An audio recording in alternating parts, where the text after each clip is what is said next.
What about the guys? Bruh.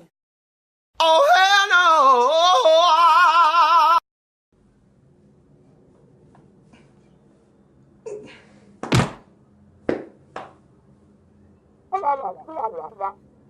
What?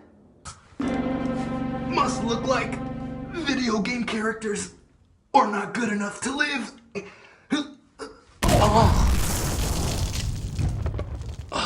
The media, love or hated, feeds most of the population the controversial news stories that are widespread and deemed important to our society. And video games are no stranger to controversial news stories in the media. Violence is a big one, and gender misrepresentation is a big one as well, specifically for females. And that is a very valid argument. You know, females are very over-sexualized in video games, beyond imaginable in most cases. And yeah, you hear about that a lot. News sites dig up that controversial news about females in games, and very valid. But there's another side to gender misrepresentation in video games, and that is the male side of the male aspect that you don't hear about in the news that much. A quick Google search of gender misrepresentation in video games supports this point. You scroll down and there is no site of a male-centered article related to this topic, but dozens for females, which again, totally valid, but there are two sides to this story, and nobody's hearing about the male side of gender misrepresentation. But let's take a closer look at what these articles are saying and the effects on the females, if we're being specific. Let's see what they have to say. This Kotaku article named "A Discussion on Female Body Diversity in Games" had a very interesting quote. It says if male characters are free to embody whichever physique best communicates their personality or abilities.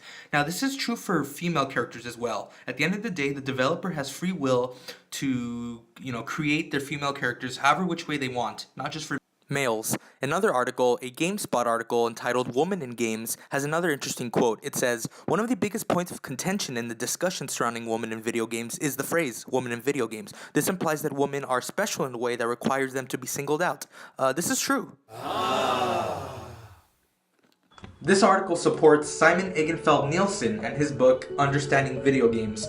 Page 175, it says, "Though there are a few well-known female designers, men control both the production and consumption ends of the industry, with the products themselves mainly targeted at a male audience. So this could be a counter-argument to my question or my saying, my thesis. Men are just as misrepresented in video games as women, but you only hear about the over-sexualization of women in games. You never hear about the over-masculinity of men in games, and that is unjust." Well, maybe it's not. Maybe women are rightfully being singled out because men dominate the industry. Women play such a low part in the distribution of games and the creation of games. Maybe it's not unjust. Maybe this is how it's intended to be.